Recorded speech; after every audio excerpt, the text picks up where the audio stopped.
Okay, so we're going to do a statistics video here.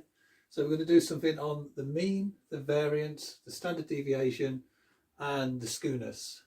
And we're going to obtain values for all four of these. So mean, variance, standard deviation and skewness. And these four values, they're all linked. So first we're going to find the mean because we need that for the variance. When we've got the variance, we can find the standard deviation. And when we know the standard deviation, we can find the skewness. I've got the formulas written down here. So the mean, that is written x bar. So x bar means mean. That's the formula for the mean. This is the formula for the variance. And this is the formula for the skew. Okay, so the data we're given is these ones here. Got these 8 observations for a variable x. So first of all, we're going to calculate the mean. So using this formula here, x bar equals 1 over n and then the sum of all the variables. So what we're going to do now is write in here 3 plus 7 plus 5 plus 2 plus 3 plus 11 plus 9 plus 16. And the number of variables in here is 8. So this n will become 1 over 8. Okay, so now this mean here, just for your information, this is for the arithmetic mean. So there's many other kinds of mean, there's geometric mean, for example. But this, we're just interested in the arithmetic mean. So let's add all these up. So 3, 10, 15, 17, 20, 31, 40, 56. So these all sum to 56. And then all we do now is divide that by 8. So 56 over 8. So therefore our arithmetic mean is 7. So let's write that here now. Our mean equals 7. Okay. Next one we're going to calculate is our variance. So the variance is given by this formula here. So let's just write that in there. The variance equals 1 over n. Well, we know n is 8, there's 8 variables. And then we're going to sum. Basically what this means is the xi's, that's each individual one of these. So that'll be x1, x2, x3, x4. Subtracted from the mean, that's the x bar, which we've already calculated here, which is 7. And then each one of those numbers that we calculate in there is squared. Now the good reason for squaring these numbers is so that we end up with a positive number.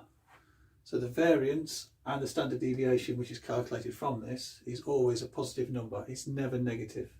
So if you end up with a negative number, you know you've made a mistake somewhere. Okay, let's go through this formula now and write all these in. So actually I'm going to make this a square bracket. I like that, it's just easier to distinguish with our calculations. So xi minus the mean. Well, the mean is 7, so every time we write in here we're going to write 7 and each one is squared. So it's going to be 3 minus 7 and that's squared. And then because it's a summation we add. Now we've got 7. So now it's 7 minus 7 squared. I know it's 0, but we're going to just put it in already because we need to check before we continue to make sure we put in 8 calculations in here. It's always a good way of checking your work. Now we've got number 5. 5 minus 7 squared. 2 minus 7 squared. Sorry, this is a plus as well. 3 minus 7 squared. Plus, just get one more in here, 11 minus 7 squared, and then plus 9 minus 7 squared, and plus 16 minus 7 squared. Okay, just put a bracket there just to square that off. Okay, so now it's just a case of mental arithmetic or using a calculator and just filling in all these values for the squared. So starting on another line, 1 over 8, 3 minus 7, so that's minus 4, and that's squared, plus 0, squared, plus 5 minus 7 is minus 2 squared, plus 2 minus 7, that's minus 5 squared, 3 minus 7, that's minus 4, 11 minus 7, again that's positive 4, 9 minus 7 is 2, let's get all these on one line, 16 minus 7, that is 9 squared. I know we've come into this formula here now, but we're using it, so that'll be fine. So 1 over 8. Okay, so now you can see how we end up with a positive number, because whenever you square a negative, it always becomes positive. So now we just go through these, square them all off, and then add them up.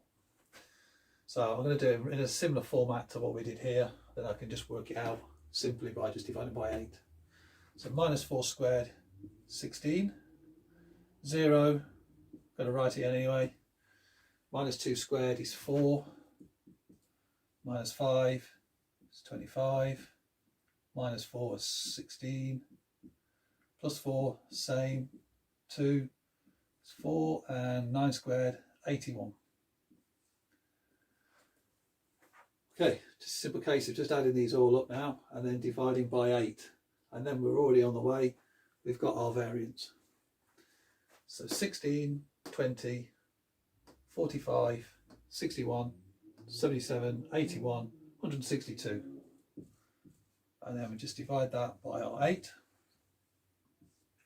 So dividing by that by 8, we get 20.25.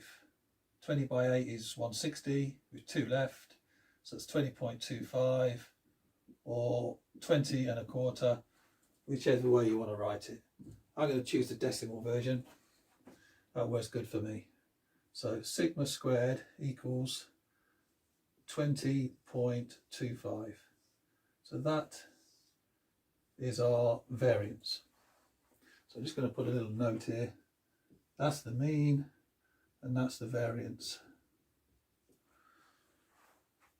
Okay, so now the standard deviation.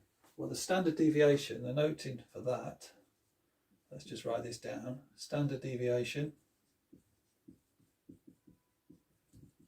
that is simply the square root of the variance.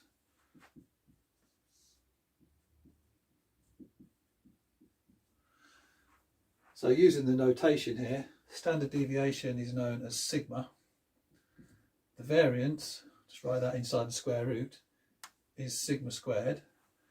So the square root and the square cancel out.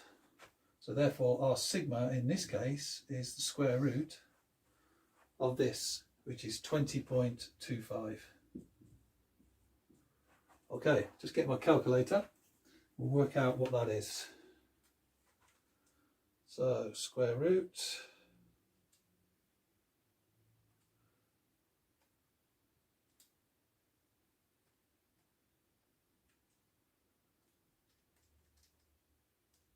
that equals 9 over 2. That's very handy. Okay, so that's 9 over 2, which equals 4.5. That is the standard deviation. I'll just write SD for short. Okay, calculator there, we're going to need that in a minute. Okay, so now we're ready to do the skew, formula for the skew. So I'm just going to write that up here now, just to continue. Skewness equals summation in the top. So I equals 1 to n of the xi's minus the mean cubed. Then we've got n minus 1 and standard deviation cubed. So now if we have the square, we have to square root it and then cube it. But now we've got the standard deviation, we can just cube that. Okay, now what we're going to do now is simply just put all these values in and do as we did before, do the mental arithmetic, and then we've got our answer for our skewness. So let's start with the numerator. So the xi minus the x bars. So as we did when we calculated the variance, we'll start off with the number 3. and then subtract the mean, which is 7. And that is cubed. And then we're going to add 7 minus the mean again, which is 7, and that is cubed. 5, so we got 5 minus the mean, which is 7. And then add that on to the next one, which is 2 minus 7 cubed. 3 minus the mean cubed. And then plus 11 minus 7 cubed. 9 minus 7 cubed. And 16 minus 7 cubed. Okay. Let's just put all that in our fraction. N minus 1, well, we knew there was 8 variables, so n minus 1 is 7. And then sigma cubed. Well, sigma is 9 over 2. So we've got 9 over 2 cubed. Okay, so we're good to go now. We just now calculate all our formulas and see what we end up with. So 3 minus 7 is minus 4. Minus 4 cubed. Got to be a bit careful here now with the minus signs. When we got a minus and it's cubed, it stays minus. So minus 4 cubed gives us minus 64. 7 minus 7 cubed. Okay, that's 0 cubed, so it's just 0. Okay, 5 minus 7, so it's going to be a negative number, so we can automatically put a negative in there. Minus 2 cubed gives us minus 8. Same again here, we've got 2 minus 7, that's automatically going to be negative. So minus 5 cubed gives us minus 125. 3 minus 7, so that's the same as this one. So again we got a minus 64. 11 minus 7, that's a positive 4, so it's going to be a positive 64. 9 minus 7, so that's a positive 2 cubed, so that's going to be positive 8. And 16 minus 7, that's 9. So 9 cubed is 81 times 9, which is 729. Okay, so this is looking like it's going to be a positive skew. But let's see what we end up with. Okay, let's see if we can do the sums on this. So let's just put this over here. 9 over 2 cubed. So basically we can write that as that. Well, 2 cubed we know is 8. 9 cubed we just calculated here, which is 729. And then 729 times 7. So times that by 7. So 7 7's 49. Let's write this down here. 729 times 7. So that equals 4,900 plus 29 times 7. Well, 37's are 210, so that's 203. So that's our little scratch work here. So we just keep that separate. So now what we end up with is, add that up, 5,103 divided by 8. So that will be our denominator. Okay, let's continue. So is there anything we can do to simple out here, to cancel out? So minus 8 and a plus 8, that goes, that saves us adding up. Minus 64 plus 64, they will cancel out. Okay, so now we've got minus 64 minus 125, that's minus 189. Minus 189 plus 729 is 540. So that gives us 540 divided by 5103 divided by 8. Okay, so what we can do is, this is equivalent to 8 times 540 over 5103. So 8 times 540, that's 1,080 times 4, so that's 4,320 divided by 5,103.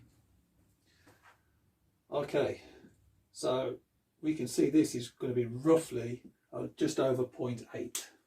So let's just type this in a calculator and get the correct answer. 4320 divided by 5103, 0.8465. So 0.85 we'll just put. So it's approximately 0.85. So let's just write that in the box here.